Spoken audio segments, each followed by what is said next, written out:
عام دستور ہے کہ انسان جب کوئی چیز خریدنا چاہے تو اسے اچھی طرح دیکھ بھال کے خریدتا ہے، ٹھونک بجا کے خریدتا ہے، حتیٰ کہ مٹی کے برتن بھی ہوں تو دیکھتا ہے کہ کچے یہ پکے۔ اللہ رب العزت نے جنت کے بدلے انسان کے جان اور مال کو خریدا۔ اب اللہ تعالیٰ بھی بندے کو آزماتے ہیں، دیکھتے ہیں کچا ہے یہ پکا۔ اس لیے ہم میں سے ہر انسان اس دنیا میں آزمایا جاتا ہے۔ یہ آزمائش ایسی ہے کہ فرمایا وَلَنَبْلُوَنَّكُمْ، ہم ضرور ضرور تمہیں آزمائیں گے۔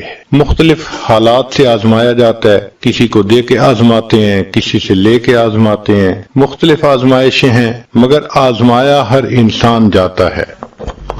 کوئی بھی انسان ایسا نہیں کہ جس پہ آزمائش اس دنیا میں نہ آئے۔ اس لیے ہمارے اکابر نے کہا کہ دنیا کام کی جگہ ہے، قبر آرام کی جگہ ہے، اور جنت انعام ملنے کی جگہ ہے۔ دنیا کام کی جگہ ہے، ہم یہاں کام کے لیے آئے ہیں۔ لَقَدْ خَلَقْنَا الْإِنسَانَ فِي كَبَدٍ، تحقیق ہم نے انسان کو مشقت اٹھانے کے لیے پیدا کی، آرام کے لیے دنیا میں نہیں آئے۔ آج ایک عجیب مسکنسپشن یہ ہو گیا ہے کہ ہم سمجھتے ہیں کہ اچھی زندگی وہ جس میں کوئی پریشانی ہو ہی نہیں۔ یہ کیسے پاسبل ہے؟ بھئی دنیا میں تو پریشانی ہوگی۔ یہ الگ بات ہے کہ انسان دین کے لیے پریشان ہو یا دنیا کے لیے، ہونا تو پڑے گا۔ وہ جگہ جہاں کوئی پریشانی نہیں اس کا نام جنت ہے، اور ابھی تو جنت نہیں پہنچے، لہذا دنیا میں یہ توقع کرنا کہ کوئی پریشانی نہ ہو یہ پاگلوں والی بات ہے۔ ایک انسان دریا کے اندر ہو اور کہے جی کہ پانی ہے جسم کو گیلا کر رہا ہے، بھئی پانی ہوگا دریا میں رہتے ہوئے؟ یہ دنیا یہ پریشانیوں کا دریا ہے، ہر بندے کو کوئی نہ کوئی تو پریشانی ہوگی صحیح۔ دری دنیا کسے بے غم نہ باشد، دری دنیا کسے بے غم نہ باشد، اگر باشد بنی آدم نہ باشد۔ اس دنیا میں کوئی بھی بے غم نہیں، اگر کوئی ہے تو پھر وہ بنی آدم نہیں ہے۔ گائے بے غم ہو سکتی ہے، بھینس بے غم ہو سکتی ہے، بکری بے غم ہو سکتی ہے، بندہ تو بے غم نہیں ہو سکتا، اس لیے کہ کچھ نہ کچھ تو اس کو پریشانی لاحق رہے گی۔ ہاں کچھ لوگ دین کو اپنا غم بنا لیتے ہیں، پھر اللہ دنیا کی پریشانیوں سے ان کو بچا لیتے ہیں، اور جو دین کو غم نہیں بناتے پھر اللہ ان کو دنیا کی پریشانیوں میں ڈبو دیتے ہیں۔ ایک ختم نہیں ہوتی دوسری اوپر سے، دوسری ختم نہیں ہوتی تیسری اوپر سے، جیسے تسبیح ٹوٹے ایک کے بعد دوسرا دانہ گرتا چلا جاتا ہے، ایسے ان پر پریشانی آتی چلی جاتی۔ لنگوٹ باندھ کے نکلتے ہیں روز گھر سے کہ ہم بس اس پریشانی کا حل نکال لیں گے، ایک حل نہیں نکلتا دوسری اوپر سے آ رہی تھی۔ تو دنیا میں تو یہ معاملہ ایسے ہی چلے گا، اس کا انتظار رہنا چاہیے کہ کچھ نہ کچھ تو دنیا میں انسان کو معاملہ پیش آئے گا۔ ہاں فرق یہ ہے کہ جو دین کو غم بنا لیتے ہیں ان کے اوپر ظاہر میں تو پریشانی ہوتی ہے، ان کا دل پریشان نہیں ہوتا، دل پرسکون ہوتا ہے، اور جو دنیا میں لگتے ہیں ان کا دل بھی پریشان ہو جاتا ہے۔ اس کی مثال یوں سمجھیں، آندھی میں ایک آدمی باہر کھڑا ہے، آپ دیکھیں اس کو تھپیڑے لگ رہے ہوں گے، مٹی پڑ رہی ہوگی،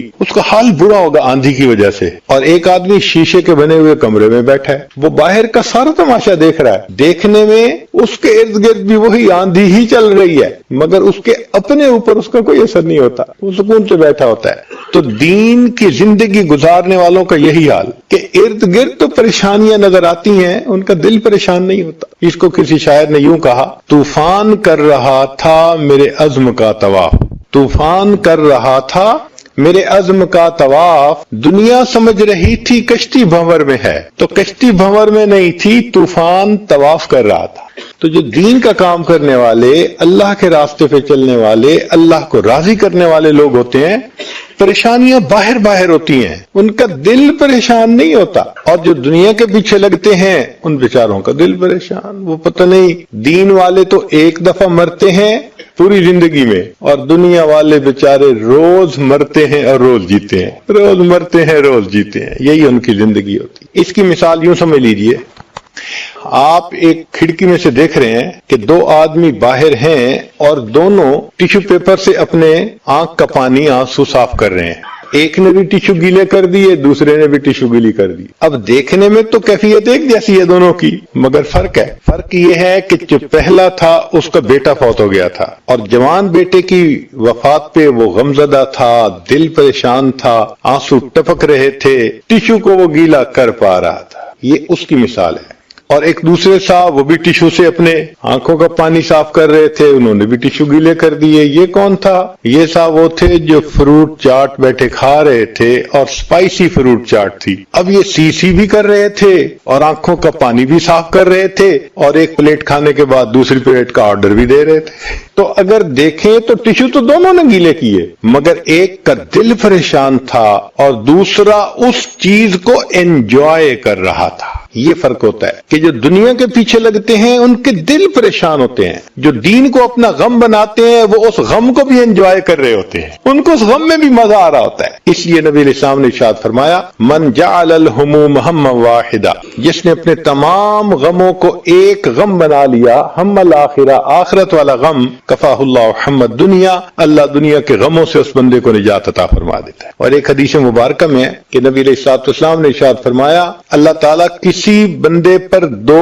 غم اکٹھے نہیں کرتے اور کسی بندے پر دو خوشیاں اکٹھی نہیں کرتے۔ اگر تو دنیا میں غم زدہ رہا آخرت کے غم کی وجہ سے تو اللہ آخرت کی خوشیاں عطا فرما دیں گے، اور اگر دنیا میں عیاشی کی، مزے اڑائے، کوئی غم نہیں، اکھونا مٹاٹا، تو پھر کیا ہوگا؟ اللہ تعالیٰ آخرت میں اس کو غموں میں الجھا دے۔ دو میں سے ایک غم تو بندے کو برداشت کرنا ہی ہوگا۔ ہاں، قیامت کے دن جب پل صراط سے گزر کے انسان آگے جائیں گے، جنت کا دروازہ دیکھ پائیں گے، پھر کہیں گے الحمدللہ الذی اذھب عنا الحزن، سب تعریفیں اللہ کے لیے ہیں جس نے ہمارے اوپر سے حزن اور غم کو ہٹا دیا۔ پھر غم ہٹ جائے گا، پھر اس کے بعد کبھی غم نہیں ہوگا انسان کو، اس سے پہلے تو غم ہے ہی سے۔ چنانچہ ایک بزرگ تھے، ان سے کسی نے پوچھا کہ حضرت مجھے یہ بتائیے کہ دین پہ لگا ہوا کون ہے؟ دین پہ لگا ہوا کون ہے؟ انہوں نے فرمایا، بھئی دین پہ لگا ہوا وہ ہے جس کو لگی ہوئی ہے۔ دین پہ لگا ہوا کون ہے؟ جس کو لگی ہوئی ہے۔ لگی ہوئی کا کیا مطلب؟ جس کو فکر لگی ہوئی ہے، جس کو غم لگا ہوا ہے،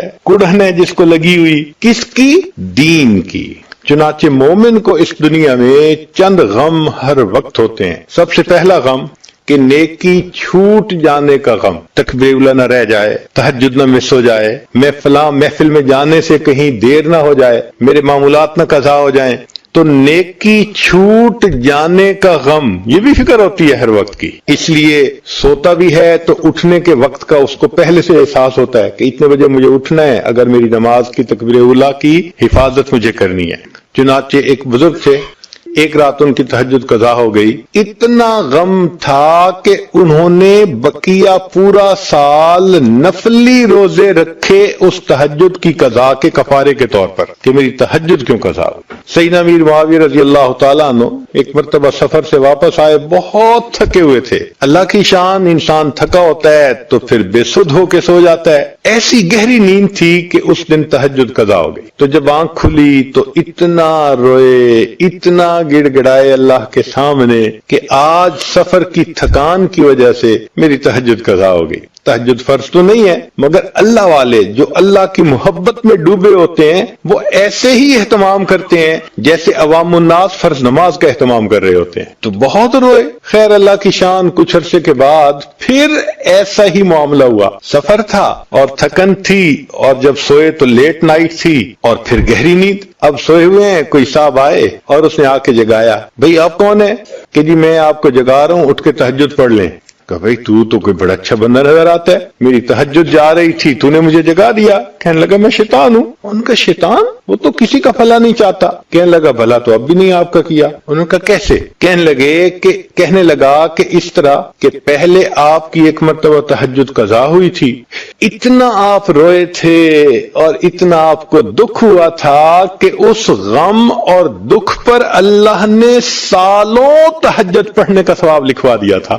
آج پھر سوئے ہوئے تھے، میں نے سوچا پھر تہجد قضا ہوگی، یہ پھر روئیں گے، سالوں کا ثواب پائیں گے، تو بہتر ہے کہ میں جگا ہی دوں، لہذا میں بنفس خبیث خود آ کے آپ کو جگا رہا ہوں۔ اب آپ تہجد پڑھیں گے تو ایک دن کا ثواب ملے گا، سالوں کا تو نہیں نہ ملے گا۔ اس کا مطلب یہ کہ اکابر اپنے عمل کے چھوٹنے پر دل سے غم زدہ۔ چنانچہ ایک بزرگ تھے، ان کی تکبیر لو قضا ہو گئی، بڑا غم کرنے لگے کہ اگر میرا بیٹا فوت ہو جاتا، اتنے لوگ میرے گھر آتے میرے ساتھ غم میں شریک ہونے کے لیے، میری تکبیر اولیٰ قضا ہو گئی، میرے دوستوں نے مجھے پوچھا ہی نہیں۔ یعنی تکبیر اولیٰ کا قضا ہو جانا ان کے لیے اتنا بڑا غم ہوتا تھا۔ سیدنا عمر خطاب لانو کسی کام میں لگے ہوئے تھے، مغرب کا وقت قریب ہو گیا، اب کام اتنا تھا کہ بس سمیٹ لیتے ہیں پھر تسلی سے نماز پڑھیں گے، اب وہ کام کو سمیٹتے تھوڑا سا ٹائم لگ گیا، یوں سمجھے کہ وقت ہونے کے آدھا گھنٹہ بعد جیسے ہوتا ہے۔ اب سنت تو یہی ہے کہ مغرب جیسے ہی ہو جلدی پڑھ لینی چاہیے، کام سمیٹتے ان کو تھوڑا سا وقت زیادہ لگ گیا، تو ان کو احساس ہوا کہ اوہو میں نے تو کام میں لگ کے نماز کا مستحب وقت چھوڑ بیٹھا، حالانکہ جواز کا وقت تو تھا، ابھی مستحب وقت کیوں نکل گیا؟ اس بات پر عمر خطاب اللہ نے 2 غلاموں کو آزاد کیا کہ اے میرے اللہ، مجھ سے کوتاہی ہوئی کہ سنت وقت کی بجائے میں نے تھوڑا سا تاخیر کر کے مغرب کی نماز پڑھی، اس پر میں 2 غلاموں کو آزاد کرتا۔ اتنا انہیں فکر ہوتی تھی۔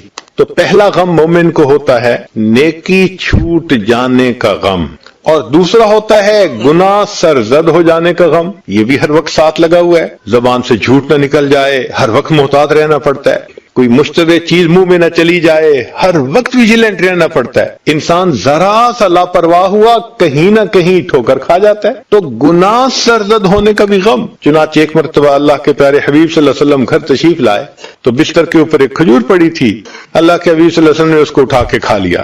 اب کھانے کے بعد خیال آیا کہ میرے گھر میں تو کئی مرتبہ صدقے کی بھی کھجوریں آتی ہیں، اور صدقہ کی کھجور ہم تو استعمال نہیں کرتے، ہم تو آگے دے دیتے ہیں، پتہ نہیں یہ کھجور کا ایسی۔ اب وہ ویریفائی نہیں ہو رہی تھی۔ ام المومنین فرماتی ہیں کہ نبی علیہ السلام میرے ساتھ بستر پر لیٹے رہے مگر کروٹیں بدلتے رہے۔ میں نے پوچھا اے اللہ کے حبیب صلی اللہ علیہ وسلم، آج آپ کو نیند نہیں آ رہی؟ فرمانے لگے کہ میں نے جو کھجور کھا لی مجھے ڈر لگ رہا ہے کہیں وہ صدقے کی کھجور نہ ہو۔ یعنی اللہ کے حبیب صلی اللہ علیہ وسلم کو اتنا ڈر تھا اس بات کا کہ کہیں وہ صدقے کی کھجور نہ ہو جو میں نے کھا لی ہے۔ تو گناہ سرزد ہونے کا غم۔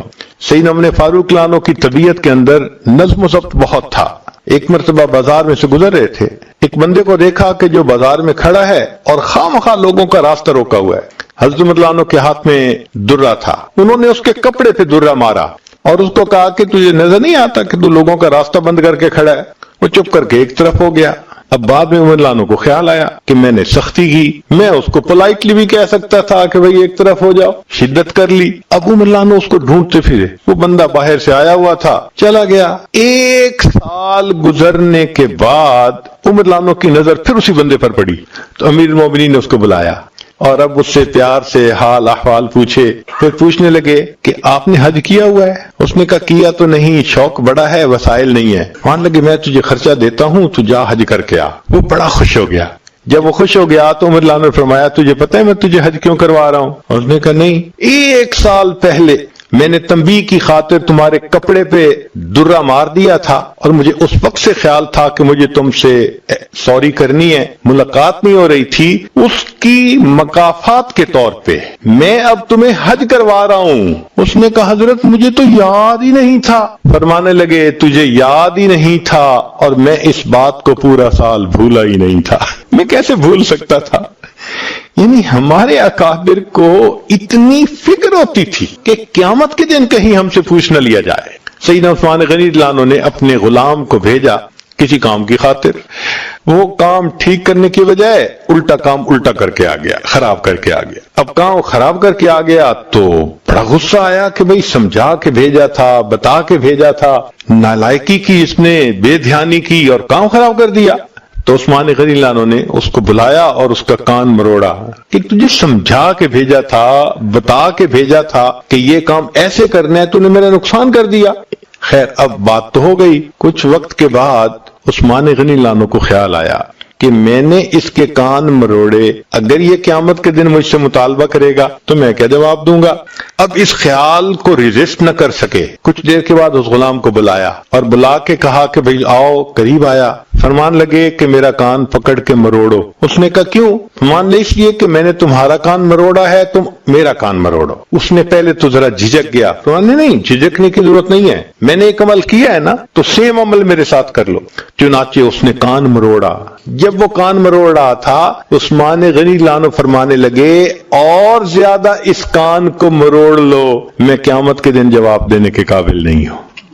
یہ ہمارے اکابرین کا حال تھا کہ ہم سے دنیا میں کوئی کوتاہی سرزد نہ ہو جائے۔ ایک تیسرا غم ہے ہر مومن کو لگا ہوا، اس کو کہتے ہیں نیک اعمال رد ہونے کا غم۔ اب ہم نے نماز تو پڑھی، لیکن کیا ہم نے حضوری کے ساتھ پڑھ لی؟ جیسے حدیث پاک میں فرمایا ان تعبد اللہ کأنک تراہ فإن لم تکن تراہ فإنہ یراک۔ کوئی قسمت والا ہی ہوگا جس نے اس کیفیت کے ساتھ نماز پڑھی ہوگی، ورنہ تو جیسے ہم ویسے ہماری نمازیں۔ اب اگر اس لو کوالٹی کے نماز کو اللہ کے سامنے پیش کریں تو کیا پتہ اللہ تعالیٰ قبول نہ فرمائے۔ دل میں ایک غم تو ہے نا۔ اللہ کے پیارے حبیب صلی اللہ علیہ وسلم سید الاولین والآخرین، ان کے بارے میں آتا ہے کہ انہوں نے فرمایا اے اللہ ما عبدناک حق عبادتک، ہم نے آپ کی عبادت کا حق ادا نہیں کیا جیسی عبادت کرنی چاہیے تھی۔ اگر اللہ کے محبوب صلی اللہ علیہ وسلم امام الصالحین یہ فرما رہے ہیں، امام النبیین فرما رہے ہیں کہ ہم نے حق ادا نہ کیا، تو ہماری نمازیں کیا ہیں بھائی؟ بلکہ امام ربانی مجدد ثانی رحمۃ اللہ علیہ نے تو اپنے مکتوبات میں ایک بات عجیب لکھی ہے۔ وہ فرماتے ہیں کہ کوئی شخص کتنی حضوری سے نماز پڑھنے کی کوشش کر لے، ایسی نماز پڑھ ہی نہیں سکتا جو اللہ کے شان کے مطابق ہو۔ اللہ اتنے بلند ہیں، اتنے بلند ہیں، اتنے اونچے ہیں، ہم جو عبادتیں کرتے ہیں سب اس کی شان کے پردوں سے نیچے رہ جاتی ہیں۔ وَهُوَ سُبْحَانَهُ وَتَعَالَى وَرَاءُ الْوَرَىٰ ثُمَّ وَرَاءُ الْوَرَىٰ ثُمَّ۔ اب یہاں ایک سوال پیدا ہوتا ہے کہ بھئی اگر ہم ایسی نماز پڑھ ہی نہیں سکتے جو اللہ کی شایان شان ہے، تو پھر ہمیں اس پر اجر کیسے ملے گا؟ اس کی بھی تفصیل سن لیجئے۔ آپ نے اپنے بیٹے کو اسکول میں نرسری کلاس میں داخل کروا دیا۔ اب پہلے دن بچہ آیا اور اس نے تختی کے اوپر کچھ لکیریں سیدھی الٹی لگائی ہوئی تھیں اور دھبے لائے ہوئے تھے، اور آ کے کہنے لگا ابو جی میں نے آج لکھنا سیکھا۔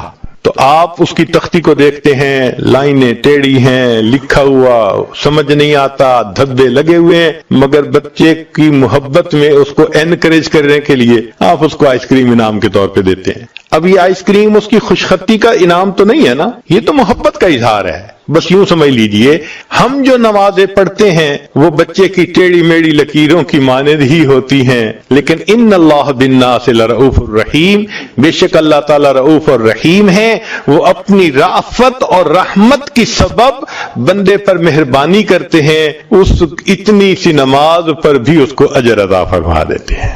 مگر فکر تو دل میں ہوتی ہے، اس لیے کہ حدیث پاک میں آیا ہے کچھ لوگ ایسی نماز پڑھتے ہیں ان کی نماز پھٹے کپڑے کی طرح منہ پہ مار دی جاتی ہے، کچھ روزہ رکھتے ہیں ان کا روزہ ان کو واپس لوٹا دیا جاتا ہے اور ان کو کہہ دیا جاتا ہے تمہیں بھوکا پیاسا رہنے کے سوا کچھ نہیں ملا۔ امام اعظم ابو حنیفہ رحمۃ اللہ علیہ 40 سال تک ساری رات عبادت کا معمول رہا، پھر عمرے کے لیے گئے اور مقام ابراہیم پہ 2 رکعت نفل میں پورا قرآن پاک پڑھا، اور پڑھنے کے بعد پھر ہاتھ اٹھا کے دعا مانگی الہی ما عبدناک حق عبادتک، جیسے آپ کی عبادت کا حق تھا وہ حق ہم ادا نہیں کر سکے۔ اگر ہمارے بڑوں نے یہ کہہ دیا کہ ہم حق ادا نہ کر سکے تو بھئی ہم کس کھیت کی گاجر مولی ہیں؟ ہمیں تو فکر مند اور ہونا چاہیے کہ اللہ رب العزت مہربانی فرما دیجئے۔ تو نیک اعمال رد ہونے کا غم، قرآن پاک کی 2 آیات ہیں، اگر انسان ذرا سمجھ کے پڑھ لینا، کوئی بندہ اپنے علم اور عمل پہ ناز کر ہی نہیں سکتا۔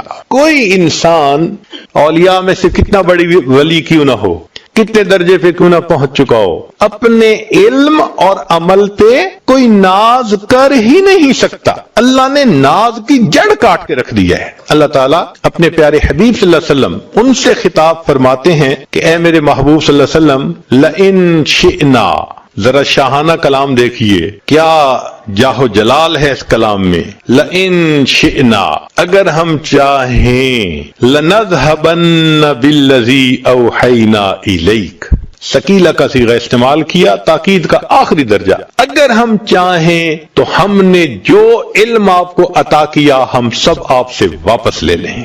یہ خطاب سید المرسلین سے ہو رہا ہے۔ اللہ کی عظمت پہ ذرا غور کیجئے، لئن شئنا لنذهبن بالذی اوحینا الیک۔ اور دوسری جگہ ایک آیت میں عمل پہ ناز کی جڑ کاٹ دی، فرمایا اے میرے محبوب صلی اللہ علیہ وسلم لولا ان ثبتناک، اگر ہم آپ کو ثابت قدمی نہ دیتے، استقامت نہ دیتے، دین پہ جمائے نہ رکھتے، عمل پہ کھڑا نہ رکھتے، لولا ان ثبتناک لقد کدت ترکن الیہم شیئا قلیلا، تو آپ ان مشرکین کی طرف تھوڑا سا مائل ہوتے، نتیجہ کیا ہوتا؟ اذا لاذقناک ضعف الحیات وضعف الممات ثم لا تجد لک علینا نصیرا۔ اب ان الفاظ کا ترجمہ نہیں میں کر سکتا، ہمت نہیں ہے، عجیب ہے یہ آیت۔ ہے کوئی ماں نے بیٹا جنا جو اپنے علم اور عمل پہ ناز کرے جب اللہ اپنے حبیب صلی اللہ علیہ وسلم کو یوں خطاب فرما رہے ہیں؟ تو اس لیے جو نیکی کر رہے ہیں اس کا بھی غم کہ اب اللہ اس کو قبول فرما لیجئے، کوالٹی تو اس کی ایسی نہیں ہے، بس آپ اپنی رحمت فرما دی۔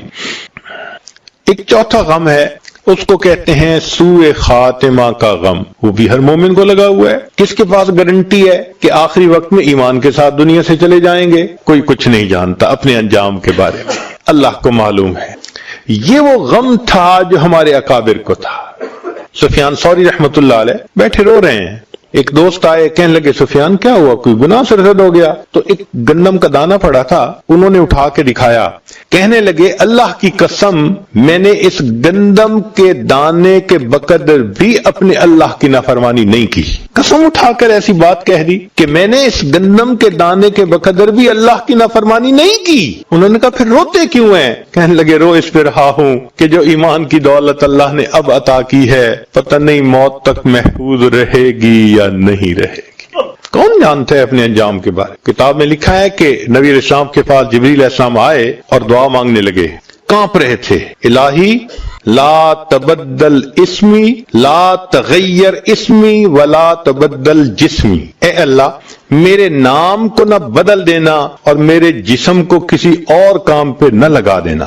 تو نبی صاحب نے پوچھا جبرائیل کیسی دعا مانگ رہے ہو؟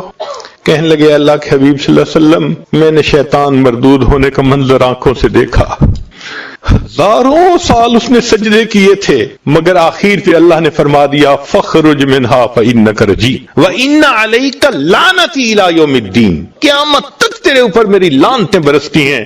اے اللہ کے حبیب صلی اللہ علیہ وسلم میں وہ منظر نہیں بھولا، مجھے آج وہ منظر یاد آ رہا ہے اور میں اللہ سے دعا کر رہا ہوں کہ اللہ نہ میرا نام بدل دینا نہ میرے جسم کو اطاعت سے نکال کر نافرمانی پہ لگا دے۔ اگر فرشتے خوف کھاتے ہیں تو پھر ہمیں اس کا کتنا خوف ہونا چاہیے۔ اس لیے علماء نے لکھا ہے کہ بعض ایسے گناہ ہوتے ہیں کہ جو آخری وقت میں جا کے ریفلیکٹ ہوتے ہیں، ان کی نحوست، ان کا وبال، ان کی ظلمت آخری وقت میں ظاہر ہوتی ہے اور انسان اس کی وجہ سے کئی مرتبہ کلمے سے محروم ہو جاتا ہے۔ ایک مرتبہ اس عاجز نے حضرت مرشد عالم رحمت اللہ علیہ سے عرض کیا کہ حضرت میں ذرا تھوڑی عقل کا لڑکا ہوں، علم بھی نہیں، کچھ باتیں سمجھ میں نہیں آتی، اگر آپ اجازت دیں تو میں آپ سے پوچھ لیا کروں۔ تو فرمانے لگے ہاں پوچھو۔ تو سوال یہ پوچھا میں نے کہ حضرت تلبیس ابلیس میں ایک واقعہ پڑھا ہے ایک حافظ قرآن کا کہ اس نے ایک مرتبہ شہوت کی نظر کسی غیر پر ڈالی، نتیجہ یہ نکلا کہ 20 سال کے بعد قرآن پاک اس کے سینے سے نکال لیا گیا، وہ محروم ہو گیا، قرآن پاک سے بھول گیا۔ حضرت یہ ایک مرتبہ بد نظری گناہ چھوٹا سا نظر آتا ہے اور اتنی بڑی سزا کہ قرآن سے محروم ہو گیا۔ تو حضرت فرمانے لگے کہ اصل میں یہ اللہ کی غیرت کا معاملہ ہے۔ میں نے پوچھا وہ کیا؟ فرمانے لگے کہ اللہ نے دل دیا ہے اپنی محبت کے لیے، جب انسان اس دل میں جس کو اللہ نے اپنا گھر کہا غیر کی محبت کو داخل کرنے کی کوشش کرتا ہے، اللہ کو غیرت آتی ہے۔ آپ اپنے گھر میں لائیں نا کسی اور عورت کو تو دیکھیں بیوی کا ریئیکشن کیا ہوگا۔ اسی طرح یہ دل اللہ کا گھر ہے، ہم اگر غیر محرم کی محبت کو اس میں لائیں گے تو پھر اللہ رب العزت کو بھی غیرت آتی ہے۔ تبھی تو فرمایا میرے بندے جو گناہ کر کے آؤ گے معاف کر دوں گا، لیکن ان اللہ لا یغفر ان یشرک بہ ویغفر ما دون ذلک لمن یشاء، شرک کرو گے نا، میری محبت میں کسی کو شریک کرو گے میں تمہیں کبھی معاف نہیں کروں گا۔ اس کو سمجھنا ہونا تو یوں سمجھیں کہ خاوند چاہتا ہے کہ بیوی یہ کہے میں آپ ہی کی ہوں۔ خاوند کیا چاہتا ہے کہ بیوی یہ کہے میں آپ ہی کی ہوں، اور اگر بیوی یہ کہہ دے میں آپ کی بھی ہوں تو یہ برداشت ہوتا ہے؟ کوئی خاوند ڈائجسٹ نہیں کر سکے گا، کہے گا کبھی نہیں ہو سکتا۔ تو جس طرح خاوند اس چیز کو برداشت نہیں کرتا کہ بیوی کہے آپ کی بھی ہوں، اللہ بھی برداشت نہیں کرتے کہ بندہ کہے اللہ میں آپ کا بھی ہوں، اللہ کہتے نہیں، یہ کہو آپ ہی کا ہوں، سب محبتیں چھوڑ دی میں نے، ایک آپ کی محبت کو دل میں بسا لیا میں۔ اس لیے یہ جو غیر محرم کو دیکھنا یا اس سے رابطے بڑھانا، میسیجز کرنا، فون کرنا، یہ سب مبادیات زنا ہے، اور اس کا اثر پھر موت کے وقت آتا ہے۔ اللہ بھی دیکھتے ہیں نا، کہتا تھا آئی love you I miss you, چلو ٹھیک ہے، جس سے محبت کرتے تھے اسی کے ساتھ ملا کے جہنم بھیجیں گے تجھے، المرء مع من احب، اللہ اپنی محبت سے محروم کر دیتے ہیں۔ یہ الفاظ کہتے ہوئے آئی لو یو ذرا غور کیا کریں، اگر یہ لفظ غیر محرم کو کہہ دیا، کہیں ایسا نہ ہو اس لفظ کے کہنے پر اللہ کہہ دے ٹھیک ہے تم مجھ سے محبت کرتے ہو، میں تمہیں اپنی محبت کی لذت سے محروم کر رہا ہوں، پھر کیا بنے گا؟ تو اس لیے موت کے وقت کبھی کبھی یہ گناہ ریفلیکٹ ہوتا ہے اور انسان کا خاتمہ ایمان پہ نہیں ہوتا۔ حدیث پاک میں ہے کتنے لوگ ہوں گے کہ ساری عمر ان کا نام مسلمانوں کی فہرست میں رہتا ہے، آخری وقت میں ان کا نام فہرست سے نکال دیا جاتا ہے۔ اور قرب قیامت کے بارے میں نبی علیہ السلام نے فرمایا ایسا زمانہ آئے گا یصبح مؤمنا و یمسی کافرا، صبح اٹھے گا ایمان والا ہوگا، شام سونے کے لیے بستر پہ جائے گا ایمان سے خالی ہوگا۔ ایمان کیسے خالی ہوتا ہے؟ ایسے ہی تو ہوگا۔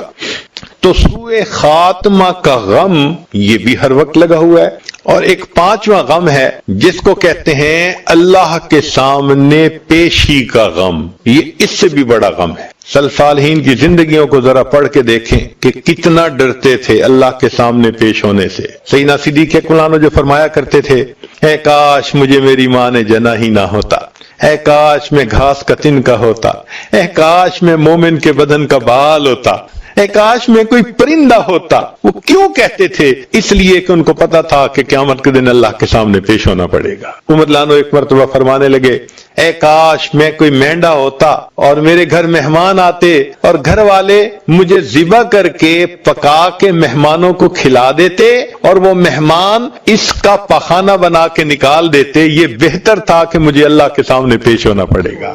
اور عمر لانو کتنا ڈرتے تھے آخرت میں معاملے میں، حیرت ہوتی ہے۔ ایک مرتبہ حذیفہ لانو کو بلایا، فرمان لگے حذیفہ مجھے پتا ہے کہ نبی علیہ الصلوۃ والسلام نے آپ کو منافقین کے نام بتلائے، صاحب سر ہیں آپ، راز جانتے ہیں، اور مجھے یہ بھی پتا ہے کہ نبی علیہ السلام نے آگے بتانے سے منع فرمایا کہ یہ نام کسی کو نہ بتانا۔ حذیفہ میں نام نہیں پوچھتا کسی کا کہ کون کون منافق ہے، اس لیے بلایا ہے صرف اتنا بتا دے کہ کہیں عمر اس میں شامل تو نہیں ہے، کہیں عمر تو اس میں شامل نہیں ہے۔ اللہ اکبر۔ اور جب عمر لانو کا آخری وقت تھا، عبداللہ ابن عمر لانو اپنے بیٹے کو بلایا، بیٹے جب میری روح نکل جائے جلدی نہلا دینا، کفنا دینا، جلدی دفنا دینا، ابا جان ہم جلدی کریں گے۔ پھر تھوڑی دیر کے بعد بلایا، بیٹا کفن دفن میں جلدی کرنا۔ پھر تیسری مرتبہ جب بلایا نا تو اس وقت عبداللہ ابن عمر کہنے لگے امیر المومنین آپ مجھے 2 دفعہ پہلے فرما چکے ہیں ہم جلدی کریں گے، اتنی جلدی کیوں کر رہے ہیں؟ عجیب جواب دیا عمر لانو نے، فرمایا بیٹے میں اس لیے کہہ رہا ہوں جلدی کرنا کہ اگر اللہ مجھ سے راضی ہوئے تو تم مجھے جلدی اللہ سے ملا دینا، اور اگر اللہ مجھ سے خفا ہوئے تو میرا بوجھ جلدی کندھوں سے اتار دینا۔ عمر کے انجام کو تو اللہ بہتر جانتا ہے، عمر کے انجام کو تو اللہ بہتر جانتا ہے، کون جانتا ہے ہمارا کیا معاملہ ہو۔ آخر آدم علیہ السلام جنت میں تھے نا ایک وقت میں، پھر زمین پہ اتر آئے، ایک وقت میں عزازیل زمین کے چپے چپے پہ اس نے سجدے کیے تھے، مگر پھر اللہ کے دربار سے اس کو دھتکار دیا گیا۔ ایک وقت تھا نا کہ جب بلم باعور نے کئی 100 سال عبادت کی تھی، اور پھر قرآن مجید میں اللہ نے اس کو کتا کہہ دیا نا، فَمَثَلُهُ كَمَثَلِ الْكَلْبِ، سینکڑوں سال سجدے کیے تھے نا آخر اس نے، اور انجام کیا ہوا؟ فرمایا فَمَثَلُهُ كَمَثَلِ الْكَلْبِ، اس کی مثال کتے کی مانند ہے، اس کو کتا کہہ دیا۔ یا اللہ، اس کا مطلب یہ ہے کہ کوئی بھی بندہ اپنی اس وقت کی کیفیت کے اوپر بھروسہ نہیں کر سکتا۔ ایک ڈر رہے گا دل میں کہ معلوم نہیں آخرت میں اللہ کے سامنے جب پیشی ہو تو پھر اس وقت کیا بنے گا۔ چنانچہ ہمارے اکابر ساری رات کروٹیں بدلتے تھے۔ شداد بن اوس انصاری کے بارے میں آتا ہے، کروٹیں بدلتے تھے اور کہتے تھے اللہ تو جانتا ہے جہنم کی آگ کے خوف نے میری نیند اڑا دی، جہنم کی آگ کے خوف نے میری نیند اڑا دی۔ تو فرمایا کہ جس شخص کو یہ 5 غم لگے ہوئے ہیں، 5 فکریں لگی ہوئی ہیں، وہ دین پہ لگا ہوا ہے۔ پوچھنے والے نے کیا پوچھا تھا کہ حضرت بتائیے دین پہ لگا ہوا کون ہے؟ تو نے فرمایا تھا جس کو لگی ہوئی ہے۔ بھئی لگی ہوئی، یہ 5 فکریں جس کو لگی ہوئی ہو نا وہ لگی۔ اب اس نے اگلی بات پوچھ لی کہ حضرت آپ جو کہہ رہے ہیں کہ جس کو لگی ہوئی ہے وہ لگا ہوا ہے، تو لگی ہوئی کس کو ہے؟ تو فرمایا کہ جو آگے لگا رہا ہے اس کو لگی ہوئی ہے۔ جس کے دل میں غم ہوتا ہے وہ پھر جہاں بیٹھے گا وہی باتیں کرے گا، وہ دین پہ دوسروں کو لگائے گا۔ یہی ہوتا ہے جہاں جاتے ہیں ہم تیرا فسانہ چھیڑ دیتے ہیں۔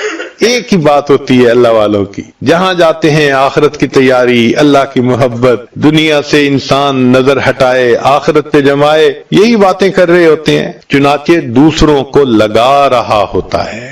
ہمارے اوپر جیسے اپنی ذمہ داری ہے، اپنے اہل خانہ کی اور عزیز و اقارب کی بھی تو ذمہ داری ہے۔ چنانچہ نبی علیہ الصلوۃ والسلام نے چنانچہ اللہ تعالیٰ ارشاد فرماتے ہیں قوا انفسکم واہلیکم نارا، اے ایمان والو اپنے آپ کو اور اپنے اہل خانہ کو جہنم کی آگ سے بچاؤ۔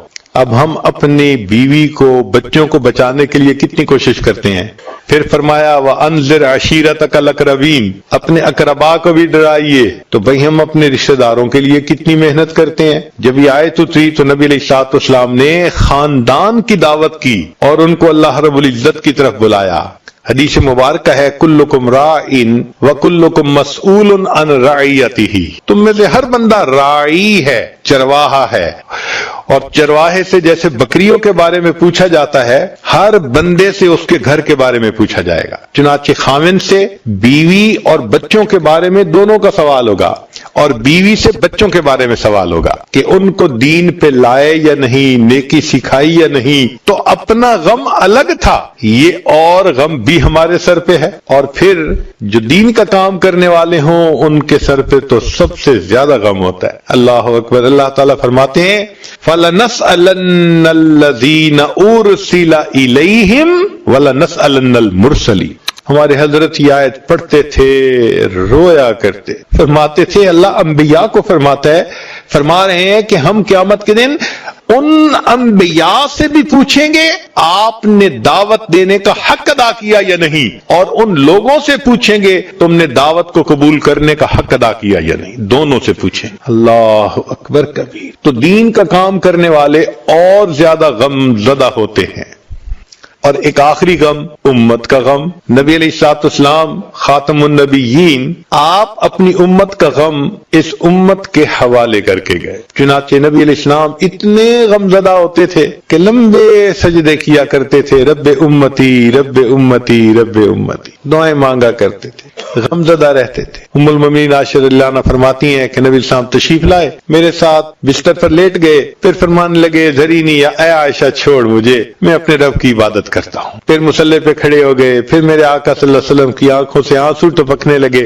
فرماتی ہیں جیسے بارش کا پانی زمین سے گرنے کی آوازیں ہوتی ہیں، محبوب کے آنسو مصلی پہ گرنے کی مجھے ایسے آوازیں آ رہی تھی۔ یہ غم کس کے لیے تھا؟ آپ کو تو اللہ نے خوشخبری دے دی تھی لِيَغْفِرَ لَكَ اللَّهُ مَا تَقَدَّمَ مِن ذَنبِكَ وَمَا تَأَخَّرَ، تو خوشخبری مل چکی تھی آقا کو، پھر اگر روتے تھے تو امت کے لیے رو رہے ہوتے تھے۔ پوری رات میرے آقا یہ پڑھ کے روتے رہے ان تعذبہم فإنہم عبادک وإن تغفر لہم فإنک انت العزیز الحکیم۔ تو محبوب صلی اللہ علیہ وسلم کو امت کا غم تھا۔ اللہ اکبر کبیرہ۔ چنانچہ جب آخری وقت آیا تو محبوب صلی اللہ علیہ وسلم کو بخار تیز تھا، اور آخری مرتبہ جب آپ مسجد میں تشریف لائے تو 2 آدمیوں کے سہارے سے چلا نہیں جا رہا تھا، پاؤں لڑکھڑا رہے تھے، اور مسجد میں تشریف لائے اور نماز ادا کی، پھر واپس تشریف لے گئے۔ تو اس کو کسی نے اشعار کی شکل میں لکھا، ہم نے اس میں تھوڑی سی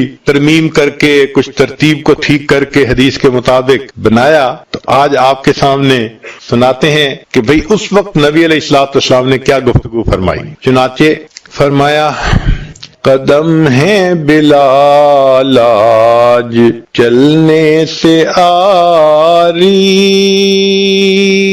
لو اب الوداع الوداع ہے ہماری، یہ لو میرا قرآن، یہ لو میری سنت، یہ دکھلائے گی تم کو اب راہ جنت، پڑے جو مصیبت صبر تم دکھانا،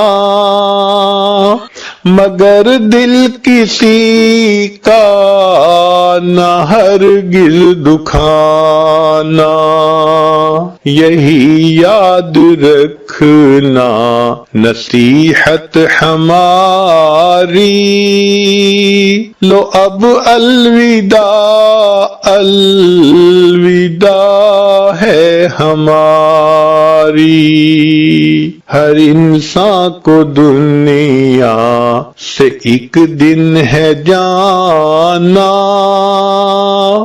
رہے گا حشر تک قبر میں ٹھکانا، قدم ہے بلا لاج چلنے سے آری، لو اب الوداع الوداع ہے ہماری، میں امت سے اپنی حشر میں ملوں گا، مقام محمود پہ سجدہ کروں